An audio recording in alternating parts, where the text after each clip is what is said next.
friends, welcome back to Out of the Box. I'm Kay, and today we're talking about something that I know so many of us face: blank pages. Like, you buy this beautiful notebook, you're excited, and then you freeze. What do I even put in here? Been there more times than I'd like to admit. So I thought I'd share something that's really helped me. 4 different types of notebooks I use all the time.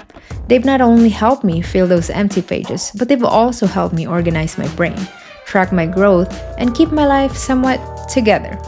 We're talking catch-all notebook, commonplace notebook, habit tracker, and a planner. Each one has a purpose and they become little extensions of me. So if you're ready to finally write in that notebook you've been avoiding, let's jump in.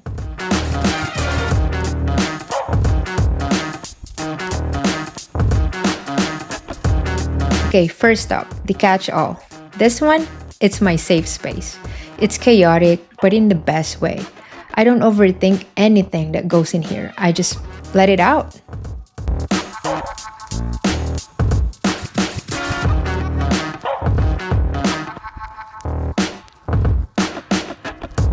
This is where I brain dump random thoughts, half-formed ideas, to-do list, rants, dreams, song lyrics that pop into my head, quotes from a book, all of it. Not too long ago, I had a moment. I was sitting in a coffee shop watching this little interaction between a mom and her kid, and it made me tear up.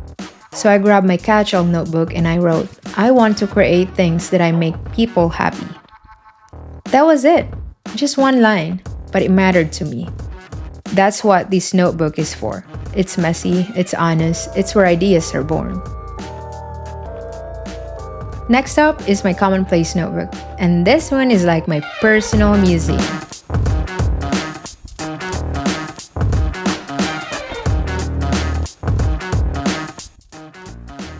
It's where I collect the words and thoughts that I never want to forget. If something moves me, a quote, a lyric, a line from a book, even something a friend says, it goes in here.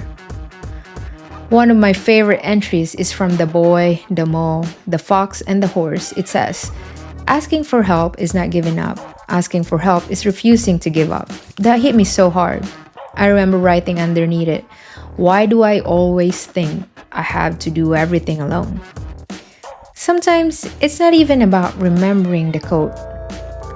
It's about having space to process it. And this notebook feels like sitting down with all the versions of me that have ever been moved by something. And honestly, it feels like therapy.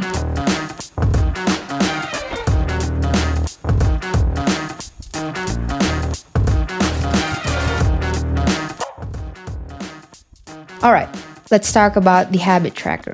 This one keeps me honest. It's where I track the stuff I say I care about.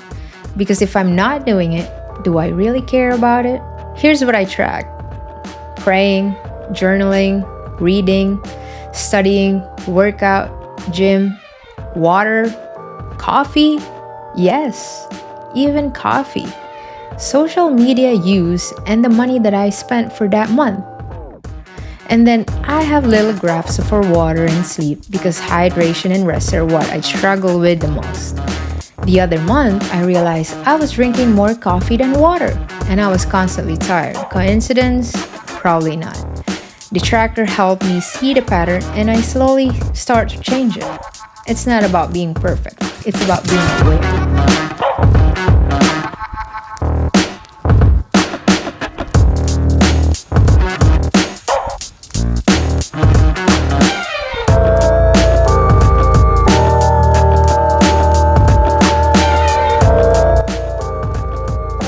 Last but not least, my planner notebook. This one is my anchor. It's where the chaos turns into clarity. I use it to plan my month. I set top goals, list my daily to-dos, track events, appointments, brainstorm content for my channel.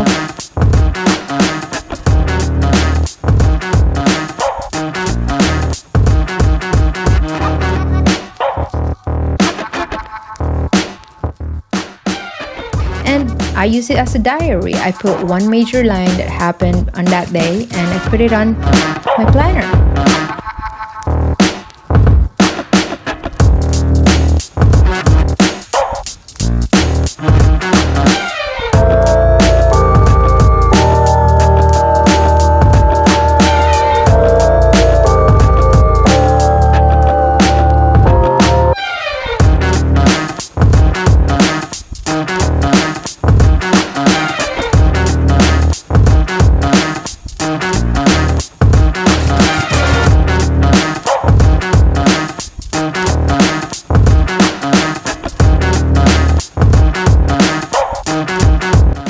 But here's what makes it really work for me. I use simple symbols to keep things super readable. My system? A box is a to-do list. An X in the box means it's done. A greater than symbol in the box means I will migrate it to the future day.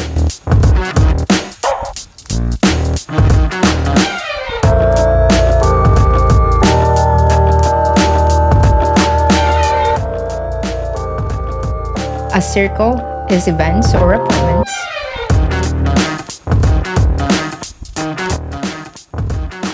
A dot is a note. And an exclamation mark is, don't forget this, remember me.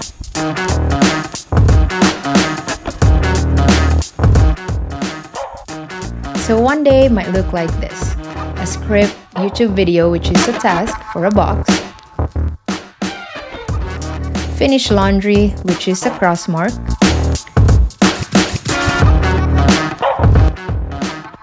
Meet Maya at 3 p.m., which is a circle.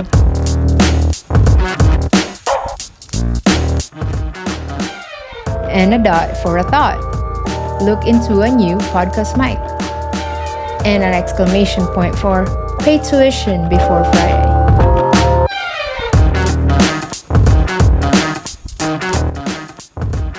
And if I don't get to something, I migrate it. No guilt, just a little arrow and a fresh start. This planner reminds me that I don't need to do everything. I just need to do what matters the most. So here's the lineup.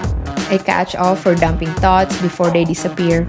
Commonplace for collecting wisdom and inspiration. Habit tracker for staying honest about your routines. A planner for keeping your days organized and focused. And you know what? You don't have to use all four. Start with one, build from there. Your notebook system should fit your life, not the other way around. I hope this gave you some ideas for how to finally fill up those blank pages. Or better yet, see them as an invitation, not a challenge. If this video gave you a little spark, give it a thumbs up and subscribe. I post journaling, creativity, and life organization content here on Out of the Box. And let me know in the comments, which of these notebooks are you using right now? Or which one do you want to try? Thanks for spending a little part of your day with me. Until next time, stay curious, stay kind, and keep thinking out of the box.